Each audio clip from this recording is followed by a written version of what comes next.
Hey guys, welcome back to my channel. So നമ്മുടെ പുതിയൊരു video ആയിട്ട് ഞാൻ വന്നിരിക്കുകയാണ്. അപ്പോൾ വീഡിയോ എന്താണെന്നുള്ളത് നിങ്ങൾക്ക് ഏകദേശം തമിഴിൽ കണ്ടപ്പോൾ മനസ്സിലായിട്ടുണ്ടാവും. പിന്നെ ഇവിടെയുള്ള സാധനങ്ങളൊക്കെ കാണുന്നുണ്ട് എന്ന് വിചാരിക്കുന്നു. സോ നമ്മളുടെ ബോട്ടിൽ ഇവിടെ അടിപൊളി കുട്ടപ്പനായിട്ട് കുളിച്ച് കുട്ടപ്പനായിട്ട് ഇവിടെ കാണുന്നത് കട്ട് ചെയ്യാൻ വേണ്ടിയിട്ട്. സോ നമ്മളിന്ന് കാണാൻ പോകുന്നത് ഈ ബോട്ടിലിൽ നമുക്ക് എങ്ങനെ കട്ട് ചെയ്യാൻ പറ്റും, എങ്ങനെയൊക്കെ ഏതൊക്കെ ഷേപ്പിൽ നമുക്കിത് കട്ട് ചെയ്തെടുക്കാൻ പറ്റും എന്നുള്ളതാണ് നമ്മളിന്ന് കാണാൻ പോകുന്നത്.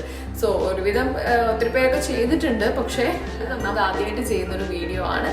സോ എല്ലാവർക്കും കിച്ചണിലും എവിടെയാണോ നിങ്ങൾ ഏത് സ്പേസിലാണോ ഫ്ലാറ്റിലാണെങ്കിലും ആ ഒരു ചെറിയൊരു സ്പേസിൽ തന്നെ നമുക്ക് ചെയ്യാൻ പറ്റുന്ന ഒരു കാര്യമാണ്. അത്ര എക്സ്പ്ലോസീവ് ആയിട്ടുള്ള സംഭവമൊന്നുമല്ല. ഇവിടെ തന്നെ ഇരുന്നിട്ട് എങ്ങനെ ചെയ്യാമെന്ന് കാണാം. സോ വളരെ കുറച്ച് സാധനങ്ങൾ മതി നമുക്ക് ഈ ബോട്ടിലിൽ നിന്ന് കട്ട് ചെയ്തെടുക്കാൻ വേണ്ടിയിട്ട്. സോ എന്തൊക്കെയാ നോക്കാം അല്ലേ. ആദ്യം തന്നെ നമുക്ക് വേണ്ടത് നൂലാണ്. നൂലോ ഇല്ലെങ്കിൽ നിങ്ങളുടെ കയ്യിൽ കോട്ടൺ, നല്ല നീറ്റായിട്ടുള്ള കോട്ടൺ തുണി ഉണ്ടെങ്കിൽ അത് മതി. പിന്നെ നമുക്ക് വേണ്ടത് മണ്ണ്, കെറോസിൻ. അതില്ലാത്ത ആൾക്കാർക്ക് വേണമെങ്കിൽ സ്പിരിറ്റ് കയ്യിൽ കിട്ടുവാണെങ്കിൽ അത് കുഴപ്പമില്ല. അല്ലെങ്കിൽ അസിറ്റോൺ എന്ന് പറഞ്ഞിട്ട് വാങ്ങിക്കാൻ കിട്ടും. ഇല്ല നെയിൽ പോളിഷ് റിമൂവർ ഇല്ലേ നമ്മളുടെ കയ്യിലുണ്ടാവില്ല, അപ്പോൾ ആ സാധനം കിട്ടും. ഇല്ല അത് ഫാൻസിയിലൊക്കെ വളരെ ഇതായിട്ടുള്ള സാധനം. അപ്പോൾ അതിലേത് വേണമെങ്കിലും നിങ്ങൾക്ക് എടുക്കാം. സോ നമുക്ക് കാണാം. അപ്പം നമ്മുടെ ബോട്ടിൽസ് ഒക്കെ നമ്മുടെ കുട്ടപ്പനായിട്ട് ഇങ്ങനെ ഇരിക്കുകയാണ്. ഞാൻ കുറച്ചധികം ബോട്ടിൽസ് എടുത്തിട്ടുണ്ട്, ക്ലീനാക്കി വെച്ചിട്ടുണ്ട്. എന്താണെന്ന് വെച്ചാൽ എന്തായാലും ആദ്യം അപ്പോൾ ഒരെണ്ണം എന്തായാലും പൊട്ടും, അത് വേറെ കാര്യം. ഞാനിപ്പോൾ ഫസ്റ്റ് ടൈം ചെയ്യാൻ പോവാണ്, നിങ്ങളുടെ മുന്നിൽ വെച്ചിട്ട് തന്നെ ആവാമെന്ന് വിചാരിച്ചു. അപ്പോൾ ഞാൻ എന്ത് ചെയ്തു, കുറച്ചധികം ബോട്ടിൽസ് എടുത്തിട്ടുണ്ട്. സോ നമുക്ക് കാണാം ഈ ബോട്ടിൽസ് ഒക്കെ കട്ട് ചെയ്തിട്ട് എന്തായിരിക്കും അവസ്ഥ എന്നുള്ളത്. നമ്മുടെ കുട്ടപ്പായ്മാരൊക്കെ ഇവിടെ റെഡി ആയിരിക്കുകയാണ്. ബോട്ടിൽസ് ഒക്കെ അടിപൊളിയായിട്ട് നിൽക്കുകയാണ്. ക്ലീൻ ചെയ്തിട്ടുണ്ട്, അതിൻ്റെ സ്റ്റിക്കേഴ്സൊക്കെ പറിച്ചിട്ട് ക്ലീൻ ചെയ്തിട്ടുണ്ട്. അവിടെ ഒരാളുണ്ടല്ലോ. അപ്പം നമ്മൾ സ്റ്റിക്കേഴ്സൊക്കെ പറിച്ച് നന്നായിട്ട് ക്ലീൻ ചെയ്ത് വെച്ചിട്ടുള്ള ബോട്ടിൽസ് ആണ്. നമുക്ക് ഇവരെയാണ് ഇനി കട്ട് ചെയ്ത് എടുക്കേണ്ടത്. അപ്പം നമുക്ക് നേരെ വീഡിയോയിലോട്ട് കിടക്കാം. വളരെ കുറച്ച് സാധനങ്ങൾ മാത്രമേ നമുക്ക് ഈ ബോട്ടിൽ കട്ട് ചെയ്യാനായിട്ട് ആവശ്യമായിട്ടുള്ളൂ. അപ്പോൾ ഇതൊരു നേരിയ കമ്പിയാണ്. അപ്പം നമുക്ക് ഈ ഫ്ലവേഴ്സ് ഒക്കെ ഉണ്ടാക്കുന്നവർക്കാണെങ്കിൽ അറിയാൻ പറ്റും, വളരെ നേരിയ ഒരു കനം കുറഞ്ഞൊരു കമ്പിയാണ്. ഇത് നമുക്ക് സ്റ്റേഷനറി കടയിലൊക്കെ വാങ്ങിക്കാൻ കിട്ടും. ഇത് കയ്യിലുള്ളവർക്ക് എടുക്കാം. ഇത് അത്ര ആവശ്യമായിട്ടുള്ള സാധനമൊന്നുമല്ല. എൻ്റെ കയ്യിലുള്ളത് കൊണ്ട് ഞാൻ എടുത്തതേ ഉള്ളൂ. പിന്നെ ഏതെങ്കിലും ഒരു നൂലെടുക്കണം. എൻ്റെ കയ്യിൽ നിറ്റിംഗ് നൂലാണുള്ളത്, അതാണ് ഞാൻ എടുത്തിട്ടുള്ളത്. പിന്നെ ഒരു കത്രിക വേണം. ഇത്രയും സാധനങ്ങളെ നമുക്ക് ആവശ്യമായിട്ട് വരുത്തുള്ളൂ. പിന്നെ നമ്മളുടെ ബോട്ടിൽ, കുളിച്ച് കുട്ടപ്പനായിട്ടുള്ള ഒരു ബോട്ടിലും ഞാൻ എടുത്തിട്ടുണ്ട്.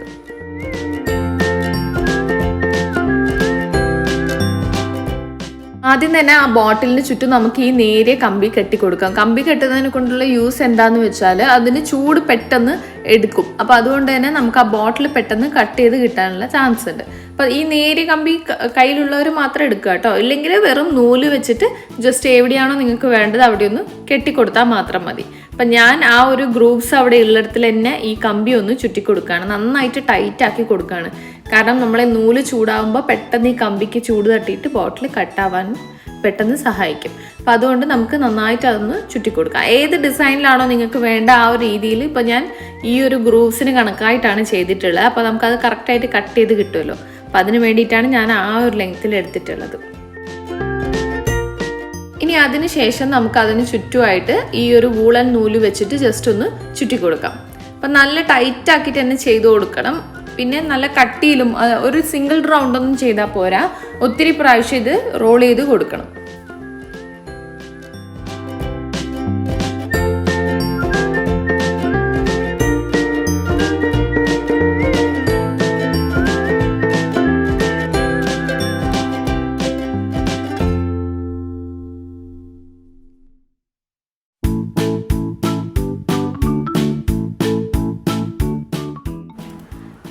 ത്രെഡ് നമുക്ക് നല്ല ടൈറ്റായിട്ട് ആ ബോട്ടിലിന് ചുറ്റും കെട്ടിക്കൊടുക്കാം. അപ്പോൾ 3-4 റൗണ്ട് ചുറ്റിയിട്ടാണ് ഞാൻ കെട്ടിയിട്ടുള്ളത്. എക്സ്ട്രാ വന്നിട്ടുള്ള ഭാഗം കട്ട് ചെയ്ത് കൊടുത്തിട്ടുണ്ട്. അടുത്ത ഭാഗം നമ്മൾ സിങ്കിൻ്റെ അടുത്താണ് ചെയ്യുന്നത്. സിങ്കാണ് ഞാൻ കിച്ചണിൽ വെച്ചിട്ടാണ് ചെയ്യുന്നത്. നിങ്ങൾക്ക് ഔട്ട്ഡോർ ചെയ്യണമെങ്കിൽ അങ്ങനെയും ചെയ്യാം. ഇപ്പോൾ സിങ്കിൻ്റെ ഹോളൊക്കെ ഞാൻ അടച്ചിട്ടുണ്ട്. ഞാൻ കുറച്ച് മണ്ണെണ്ണ എടുത്തിട്ടുണ്ട്, കെറോസിൻ എന്ന് പറയും. ഇല്ലെങ്കിൽ നിങ്ങളുടെ കയ്യിൽ നെയിൽ പോളിഷ് റിമൂവർ ഉണ്ടെങ്കിൽ അതായാലും മതി കേട്ടോ. അസിറ്റോണോ സ്പിരിറ്റോ ഏതെങ്കിലും നിങ്ങൾക്ക് യൂസ് ചെയ്യാം. ജസ്റ്റ് ഇതൊന്ന് ത്രെഡ് ഒന്ന് കത്തി ഇതിനൊരു ചൂട് തട്ടാൻ വേണ്ടി മാത്രമാണ് ഇത് ഹെൽപ്പ് ചെയ്യുന്നത്. ഒരു ട്വീസർ എടുത്തിട്ടുണ്ട്. അതിനകത്ത് കോട്ടണിൽ ഡിപ്പ് ചെയ്തിട്ട് മണ്ണെണ്ണ ഞാൻ ഈ ത്രെഡിലോട്ട് ആക്കി കൊടുക്കുകയാണ് ചെയ്യുന്നത്. അപ്പം എല്ലാ ഭാഗത്തും ആവണം. നമ്മൾ ബോട്ടിലോട്ട് ആവാതെ പ്രത്യേകം ഒന്ന് ശ്രദ്ധിക്കണം. കാരണം ഓവറായിട്ട് ഈ ഹീറ്റ് സ്പ്രെഡ് ആയി കഴിഞ്ഞാൽ ചിലപ്പോൾ പല ഭാഗത്തു നിന്നായിട്ട് ഈ ബോട്ടിൽ പൊട്ടിപ്പോവും. അപ്പം കഴിവതും നമ്മൾ ആ ഒരു നൂലിൻ്റെ മേലെ മാത്രമായിട്ട് ഈ മണ്ണെണ്ണ അപ്ലൈ ചെയ്ത് കൊടുക്കാം.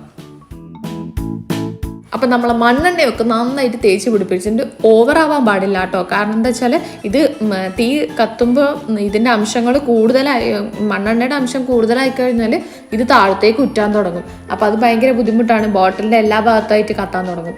അപ്പോൾ അതുകൊണ്ട് വളരെ കുറച്ച് മാത്രം നൂലിന് ചുറ്റും ആക്കി കൊടുക്കുക. അതിനുശേഷം നമുക്ക് സിങ്ക് ഒന്ന് വെള്ളം നിറച്ച് സെറ്റാക്കാം. സിങ്ക് സെറ്റ് ചെയ്യുമ്പം നിങ്ങളുടെ കയ്യിൽ അഥവാ ഈ ഹോൾ അടക്കുന്ന സാധനമൊന്നും ഇല്ലെങ്കിൽ പേടിക്കേണ്ട ആവശ്യമൊന്നുമില്ല. ഒരു ബക്കറ്റിൽ വെള്ളം നിറച്ചിട്ട് ജസ്റ്റ് ഒന്ന് സെറ്റ് ചെയ്താൽ മതി. ഈ ബക്കറ്റോ അല്ലെങ്കിൽ വീട്ടിലുള്ള ഏതെങ്കിലും ഒരു സാധനം എടുത്താൽ മതി. വലിയ ഏതെങ്കിലും കണ്ടെയ്നർ ഉണ്ടാവില്ലേ, അങ്ങനെ ഏതെങ്കിലും ഒന്ന് എടുത്താൽ മതി. വെള്ളം ഉണ്ടാവണം അടുത്ത് തന്നെ നമ്മൾ ഈ പ്രൊസീജിയർ സ്റ്റാർട്ട് ചെയ്യുമ്പോൾ. അപ്പോൾ നമുക്കൊരു ക്യാൻഡിൽ കത്തിച്ച് വെച്ചിട്ടുണ്ട്. ജസ്റ്റ് ഒരു തീ അങ്ങ് കൊടുക്കുക. തീ കൊടുത്തതിന് ശേഷം നമ്മൾ ഇതേപോലെ റൗണ്ടായിട്ട് ഒന്ന് തിരിച്ചു കൊടുക്കണം, ഇല്ലെങ്കിൽ തീ പെട്ടെന്ന് തന്നെ അണഞ്ഞു പോകും. അപ്പം അതുകൊണ്ട് ജസ്റ്റ് ഈ ബോട്ടിലൊന്ന് ഇങ്ങനെ കറക്കി കൊടുക്കുക. വളരെ കുറച്ച് മണ്ണെണ്ണ ആക്കിയിട്ട് തന്നെ ഇതേപോലെയാണ് കത്തുന്നുണ്ടായത്. അപ്പോൾ അതുകൊണ്ട് ഏറ്റവും മിനിമലായിട്ട് ആഡ് ചെയ്ത് കൊടുത്താൽ മതി കേട്ടോ. എന്നിട്ട് നന്നായിട്ട് കറക്കി കൊടുക്കണം. ത്രെഡ് ഫുള്ള് കത്തണം, എന്നാൽ മാത്രമേ ആ ഒരു ചൂട് ആ ബോട്ടിലിന് അറിയുള്ളൂ കേട്ടോ. എന്നിട്ട് ജസ്റ്റ് ഒന്ന് കറക്കി, ആവശ്യത്തിന് കറക്കി കഴിയുമ്പോൾ നമുക്ക് ആ വെള്ളത്തിലോട്ട് ഇട്ട് കൊടുക്കാം. എനിക്ക് ഏറ്റവും പേടിയുള്ള ഭാഗം ആ വെള്ളത്തിലോട്ട് ഇടുന്ന ഭാഗമായിരുന്നു. കാരണം അത് എങ്ങനെയാണ് ഇത് ബോട്ടിൽ പൊട്ടുക എന്ന് ഇതുവരെ കണ്ടിട്ടില്ലല്ലോ. അപ്പോൾ അതുകൊണ്ട് നല്ല ടെൻഷൻ ഉണ്ടായിരുന്നു. അപ്പോൾ വലിയ കുഴപ്പമില്ല, ആ തീ ഉള്ള സ്ഥലത്ത് മാത്രമേ അത് പൊട്ടുണ്ടായിട്ടുള്ളൂ. അപ്പോൾ നല്ല അടിപൊളിയായിട്ട് പൊട്ടിയിട്ട് വന്നിട്ടുണ്ട്. ഇനി നമുക്കിതൊന്ന് സാൻഡ് പേപ്പർ ഇതേപോലെ നമുക്ക് ഒരു ബ്ലൂ ബോട്ടിലും കൂടെ ഒന്ന് ചെയ്തെടുക്കാം അല്ലേ.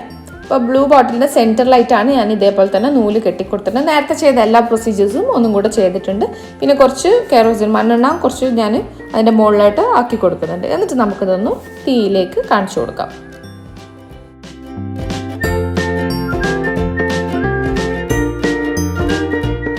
നന്നായിട്ട് കത്തിയിട്ടുണ്ട്. ഇതൊന്നും പ്രശ്നമൊന്നുമില്ല. കുട്ടികൾ ദയവ് ചെയ്ത് ട്രൈ ചെയ്യരുത്. ഈ ഒരു ഭാഗം കുറച്ച് ടെൻഷനുള്ളൊരു ഭാഗമാണ്. അച്ഛനും അമ്മയും കൂടെ ഉള്ളപ്പോൾ മാത്രമേ കുട്ടികളിത് ട്രൈ ചെയ്താൽ മതി കേട്ടോ. അപ്പം നന്നായിട്ട് ഇത് കറക്കി കൊടുക്കുന്നുണ്ട്. അടിപൊളിയായിട്ട് നല്ല ചൂടുണ്ട്. അടുത്ത് നിൽക്കുമ്പോൾ നല്ല ചൂട് അറിയാൻ പറ്റുന്നുണ്ട്. അപ്പോൾ കറക്കി കൊടുത്തോണ്ട് ഇരിക്കുക. ഒരു മിനിറ്റ് കംപ്ലീറ്റ് ഇതിങ്ങനെ കറക്കി കൊടുത്തോണ്ട് നിൽക്കുക കേട്ടോ. എന്നാൽ മാത്രമേ നമുക്ക് ഉള്ളിലോട്ട് ചൂട് അറിയുള്ളൂ. എന്നിട്ട് നേരെ വെള്ളത്തിലോട്ട് ഇട്ട് കൊടുത്താൽ മതി. വേറൊരു പ്രശ്നമില്ല, അത് അതിൻ്റെതായ പണിയെടുത്തോളും. നന്നായിട്ട് കട്ട് ചെയ്ത് വന്നിട്ടുണ്ടെങ്കിൽ നമുക്കിത് സാൻഡ് പേപ്പർ ചെയ്ത് ഒന്ന് കുട്ടപ്പനാക്കി എടുക്കാം രണ്ടാളെയും. ബോട്ടിലിൻ്റെ സൈഡൊക്കെ ഒന്ന് സ്മൂത്ത് ചെയ്യാൻ വേണ്ടിയിട്ട് നമുക്ക് ഏറ്റവും കോഴ്സ് സൈഡിലെ സാൻഡ് പേപ്പർ തന്നെ സെലക്ട് ചെയ്യണം. നല്ല ഉരവുള്ള ടൈപ്പാണ്. അപ്പോൾ അത് ഹാർഡ്വെയർ ഷോപ്പിൽ പറയുമ്പോൾ തന്നെ അവർ എടുത്തു തന്നോളും, കുഴപ്പമൊന്നുമില്ല. ഞാനിത് ഈ ഒരു ടൈപ്പ്, ഇതിൻ്റെ ബ്രാൻഡ് നമ്പറൊന്നും എനിക്കറിയില്ല, അത് ജസ്റ്റ് പറഞ്ഞപ്പോൾ അവർ തന്നതാണ്. നിങ്ങളെ തൊട്ടടുത്തുള്ള ഹാർഡ്വെയർ ഷോപ്പിൽ ചോദിച്ചു നോക്കും. പിന്നെ ഇത് കുറച്ച് ടൈം എടുക്കും കേട്ടോ. നമ്മൾ വിചാരിക്കുന്ന ഒരു ഫിനിഷ് എടുക്കാൻ വേണ്ടി കുറച്ച് നന്നായിട്ടിട്ട് അരച്ചു കൊടുക്കണം. ടൈം എടുത്ത് തന്നെ ചെയ്ത് കഴിഞ്ഞാൽ അത്രയും പെർഫെക്റ്റ് ആയിട്ട് തന്നെ കിട്ടും. ഉള്ളിലും ഒക്കെ ഒന്ന് ജസ്റ്റ് ഒന്ന് റൗണ്ട് ഓഫ് ചെയ്ത് കൊടുക്കുക. പെട്ടെന്ന് തന്നെ എനിക്കൊരു 15 minutes എടുത്തു ഇത് കംപ്ലീറ്റ് ഞാൻ വിചാരിച്ച ഒരു രീതിയിലേക്ക് ആക്കിയെടുക്കാൻ വേണ്ടിയിട്ട്. അപ്പം നിങ്ങൾക്ക് ഇഷ്ടമുള്ള രീതിയിൽ നന്നായിട്ട് സാൻഡ് പേപ്പർ ചെയ്ത് വെക്കുക. ഇഷ്ടമുള്ള രീതിയിൽ ഡിസൈൻ ചെയ്യാൻ ഞാനൊരു ക്യാൻഡിലായിട്ടും പിന്നെ ഒരു മണി പ്ലാന്റ്സ് ഒക്കെ വെള്ളത്തിലിട്ട് വെക്കാനും കൂടിയിട്ടാണ് ഞാനിത് ചെയ്തെടുത്തിട്ടുള്ളത്. നിങ്ങൾക്ക് ഇഷ്ടമുള്ള രീതിയിൽ അതിനെ യൂസ് ചെയ്യാവുന്നതാണ്. ഇഷ്ടപ്പെട്ടു എന്ന് വിചാരിക്കുന്നു. ഇഷ്ടപ്പെട്ടാൽ എന്തായാലും ലൈക്ക് ചെയ്യാൻ മറന്നു വരുന്നത്. പിന്നെ കമൻറ്റ്സ് വളരെ ഇമ്പോർട്ടൻ്റ് ആണ്. പിന്നെ ഷെയർ ചെയ്യുക, ഫ്രണ്ട്സിനും ഫാമിലിക്കൊക്കെ ഷെയർ ചെയ്ത് കൊടുക്കുക. സബ്സ്ക്രൈബ് ചെയ്യാതെ ആരെങ്കിലും ഈ വീഡിയോ കാണുന്നുണ്ടെങ്കിൽ please do subscribe. And that's all for today. Thank you so much for watching.